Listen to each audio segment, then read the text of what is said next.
Hello, my lovelies. I hope you're all well.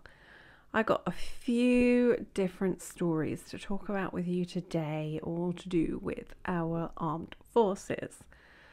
First story, which is really quite a tragic one, I was made aware of earlier today.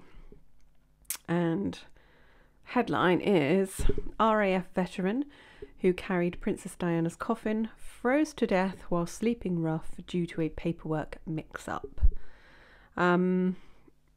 This one hit me hard because obviously I am an RAF veteran myself, and it's just incredibly sad because it could have been avoided.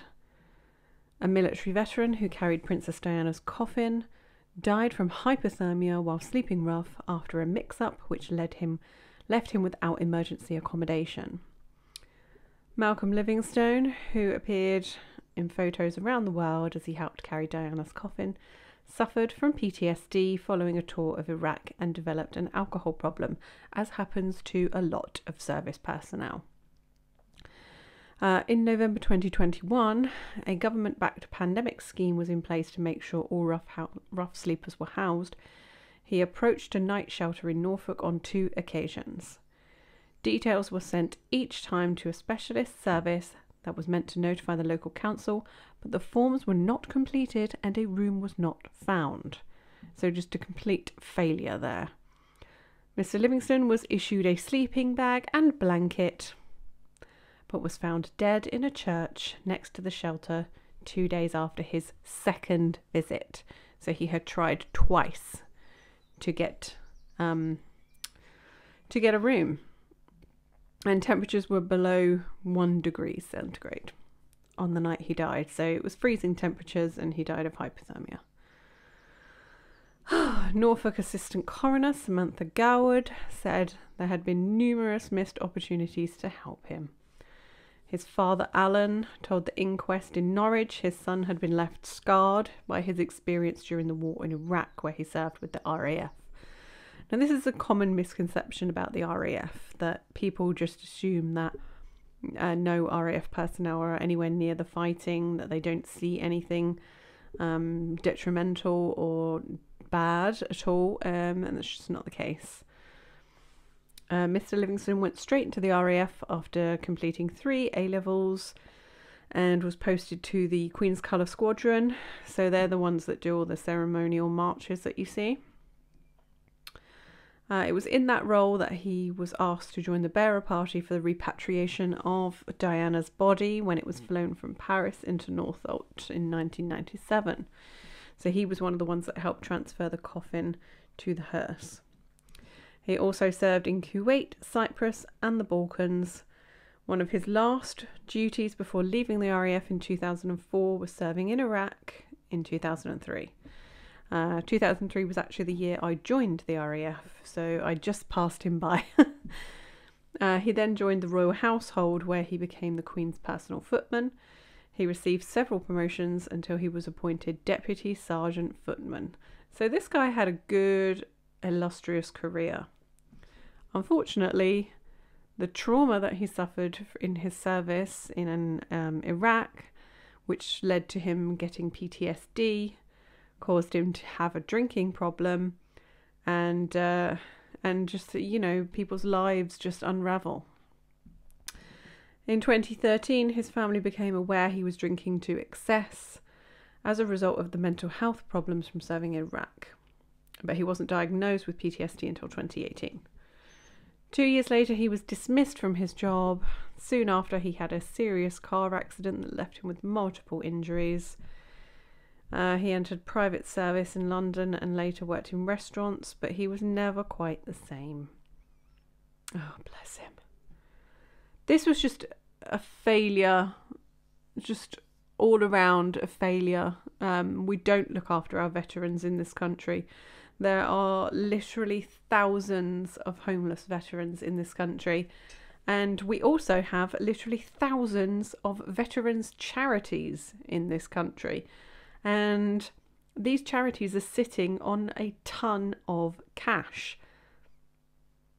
What happens to that money? Because the veterans don't seem to see it. So there needs to be a big inquiry. We need to find out, you know, what the charities are doing with this money. And we also need to have a conversation about why we are housing all of these illegal migrants, yet we cannot house our homeless veterans, people who have actually served their country and love their country and have done things for their country. Oh gosh, a very sad story to start with. And then sticking with the RAF, and we see here applicants seeking to join the RAF described as useless white male pilots in a bid to hit impossible diversity targets. So you might remember a while back there was a leak that the RAF were trying to hold back white males from the recruitment and promotion stages in favour of women and ethnic minorities. This was all denied, even though we could see the proof, we could see the emails. More emails have now leaked. White men seeking to join the Royal Air Force were described as useless white male pilots in leaked emails that exposed the pressure placed on recruitment officers to improve diversity. A number of selection boards to place new recruits on courses were also cancelled if they did not include women or ethnic minorities. If there's anywhere that needs meritocracy, it is the armed forces, who are responsible for the country's defence. Do you really want someone who was hired as a diversity tick box, or do you want the best person for the job? I know what my answer is. It can also be revealed the Air Force is paying £5,000 each to 31 white men, a total of £155,000. They should be getting a lot more than that, in my opinion. Who it found had been unfairly disadvantaged by a recruitment policy that, under the leadership of Air Chief Marshal Sir Mike Wigston, sought to boost female and ethnic minority ratios. The RAF confirmed that 31 individuals had received payment but did not confirm the amount.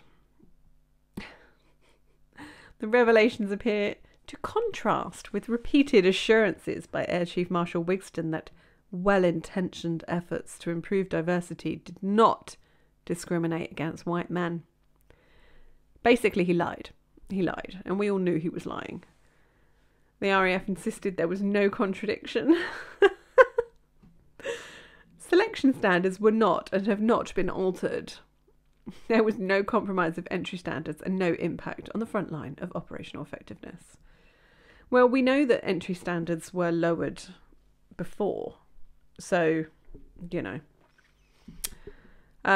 Group Captain Elizabeth Nichol, who was head of RAF recruitment, she's the one that resigned in protest because she was being told to prioritise women and ethnic minorities above white straight men. And she said, I'm not doing that, it's illegal. So she quit. Fair play to her. And I don't understand why the fact that the armed forces in our country is predominantly made up of white men, I don't know why people see that as a negative. Because the people that want to join the military, they join the military, you know? And if that happens to be majority white men, I don't really see the problem. Anyway, yeah, a couple from my old stomping grounds there. And I've also been sent a couple. One is actually from 2018, but I was only made aware of it recently. Let me just see if I can open this up. I was sent this by someone who's still serving. So, British Army headquarters with gender-neutral toilets. Toilets at British Army headquarters are now gender-neutral, according to the London media. Ladies and gentlemen signs have been removed as part of a huge equality drive across the military.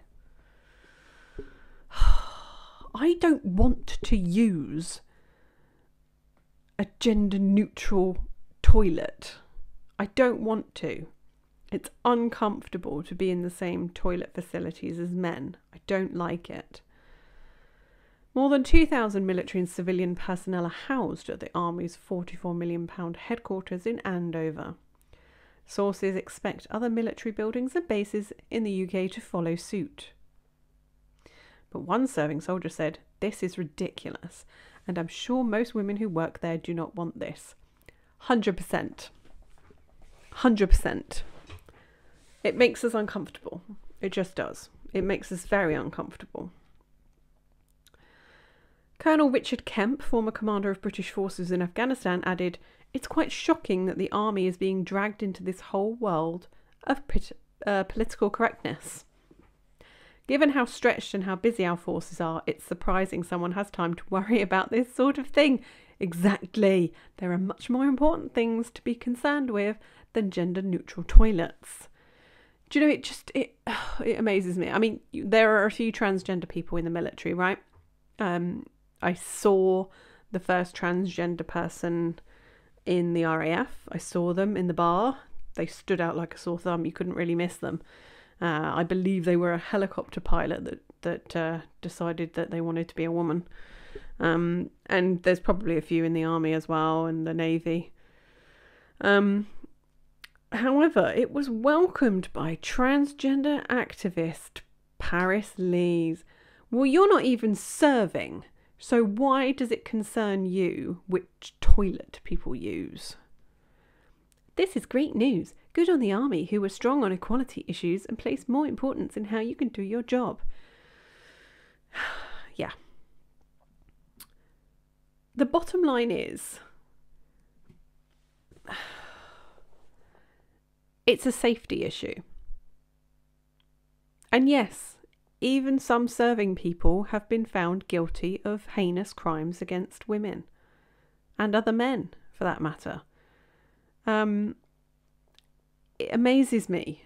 It amazes me that we're so willing to just disregard people's safety these days over the comfort of people who are not even serving. Because let's face it, the majority of these trans activists are not even in the military and would not even join the military. So why does it matter to them?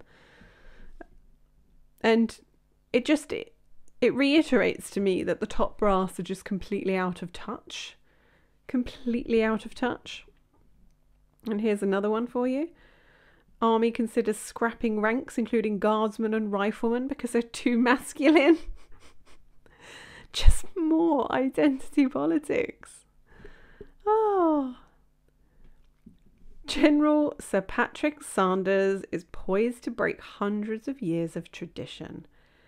It's an attempt to make regiments more inclusive for gender-neutral ranks. God, this annoys me so much. The head of the army is considering scrapping centuries-old ranks such as riflemen and guardsmen because they are masculine. In an attempt to make regiments more inclusive, he's going to break hundreds of years of battlefield tradition. Historic titles used by world-renowned guards regiments and even his own regiment, the Rifles, could be ditched in favour of gender-neutral ranks. Nobody wants this. Nobody. At a gathering of women soldiers, a corporal in the Rifles told Sir Patrick, "Don't you dare take my rank of rifleman. I'm proud of it."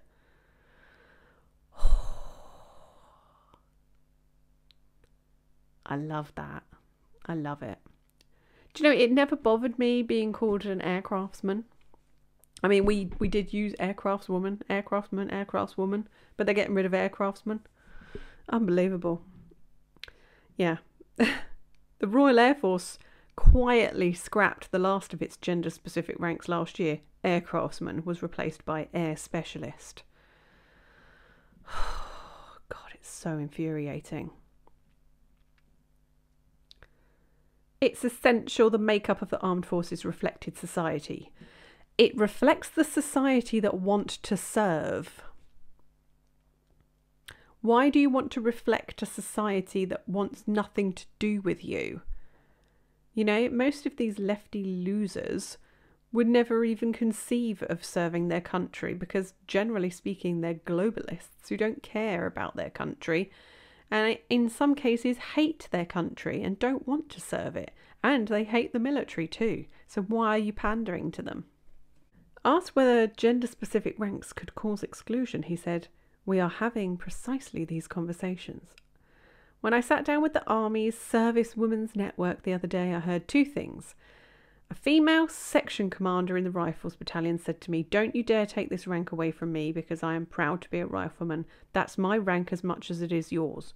But I also hear from a lot of women that these are the small things which exclude. There's no getting away from it. Riflemen and guardsmen are masculine appointments and titles." Yes, because you're in a masculine field, ladies. Sir Patrick also suggested those women who are in favour of holding on to the historic ranks may actually favour change, but fear being isolated for saying so. Oh, they don't know their own minds. Right? The women who want to keep the title, the rank, they don't know what they're talking about.